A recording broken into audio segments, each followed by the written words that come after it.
किती छान असतं ना बालपण. हसणं, खेळणं, खिदळणं हे आपल्याला खूप मोठं वयाचं झाल्यावर सगळ्या कामाचं टेन्शन लागल्यावरच आपल्याला कळायला लागतं काय होतं आपलं बालपण. म्हणून खूप छोट्याशा बाळाबरोबर खेळायला लागल्यावरच आपल्याला कळायला लागतं आणि त्याच्याशी खेळतानाच असं वाटतं जणू काही आपण आपलं बालपण जगत आहोत. त्याच्या चेहऱ्यावरचे एक्सप्रेशन मापणं, छोटीशी स्माईल, खिळखिळून हसणं, त्याचं उलटणं पडणं, खरंच किती आनंद आहे याच्यामध्ये, जे आपल्याला कितीही पैसा खर्च करून अनुभवायला मिळत नाही. म्हणून संत म्हणून गेलेत, लहानपण देगा देवा, अंगी साखरेचा रवा. इथेच खूप काही पैसा कमवल्यानंतर आपल्याला लक्षात येतं की जगायचं राहून गेलं. खरंच या लहान जीवाकडून खूप काही आपल्याला शिकायला मिळतं आणि ते प्रत्येकाने शिकलं पाहिजे, असं मग व्यक्तिगत मत आहे माझं. आपल्या आतमधल्या हृदयातल्या त्या संवेदना, छोट्या छोट्या गोष्टीमध्ये लहान बालकासारखा आनंद मानता येणं, हीच आहे जीवनाची कला आणि तीच जगण्याचा प्रयत्न आपण केला पाहिजे. नाहीतर काय, जीवनात उरत काहीच नाही. काय कमावलं यापेक्षा तुम्ही आयुष्य जगलं कसं, हेच आपल्याला स्वप्न नंतर पडू लागतात. खूप काही कमावलं, अरे फक्त जगायचं राहून गेलं. माझी आजी म्हणायची मला, मी माझं पूर्ण आयुष्य शिकण्यामध्ये गेलं.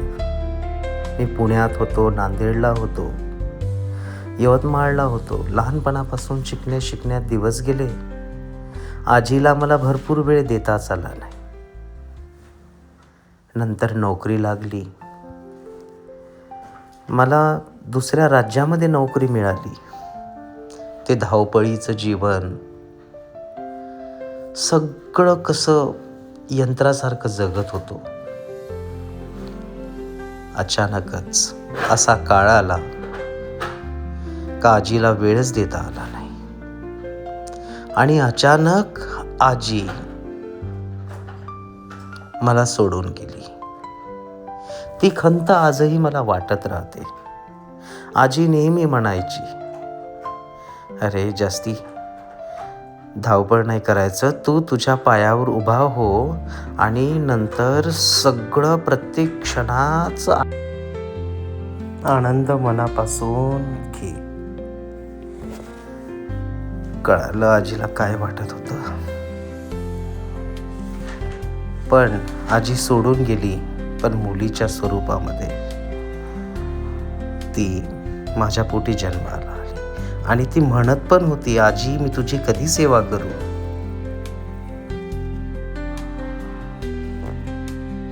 या प्रश्नावर आजीचं एकदम मिश्किलपणे उत्तर असायचं, येईल रे कोण्यातरी रूपात, तू करशील माझी सेवा.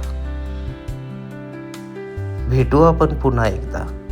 तसा माझा पुनर्जन्मावर विश्वास बसत नाही, पण ती जशी बोलली त्या स्थितीवर ती जन्माला आली. तेव्हापासून मी माझ्या मुलीमध्ये माझ्या आजीला शोधतो. तिच्या डोळ्यामध्ये मला माझ्या आजीचे डोळे दिसतात. तिच्या हसण्यामध्ये माझ्या आजीचे हास्य दिसते. यातच मी माझ्या आजीला नमन करतो. मुलगी जवळ असल्यावर मला असं वाटतं जणू काही मी माझ्या आजीसोबत आहे. खूप मोठी वेदना होती, आजी मला सोडून झाली. पण आजी गेली, पण तिने सांगितलेल्या कोणत्याही गोष्टी मी विसरलेलो नाही.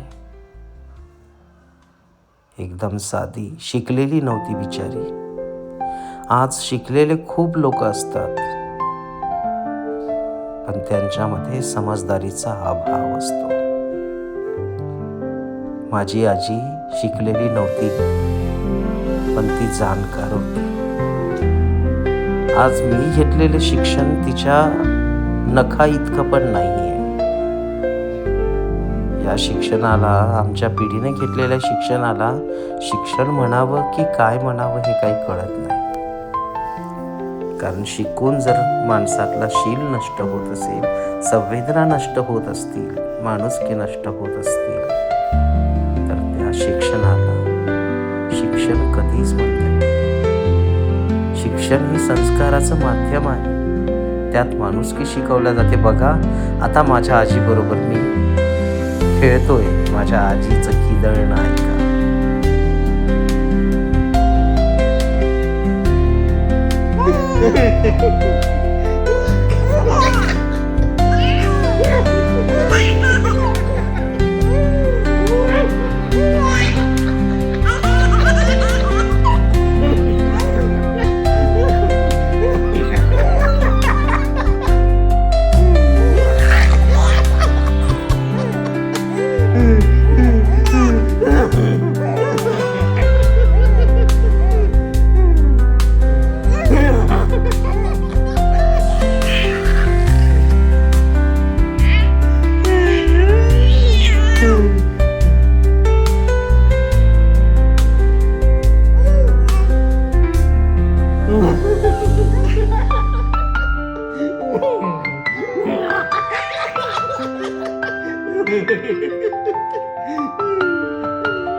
नाही ना, पोट दुखतं.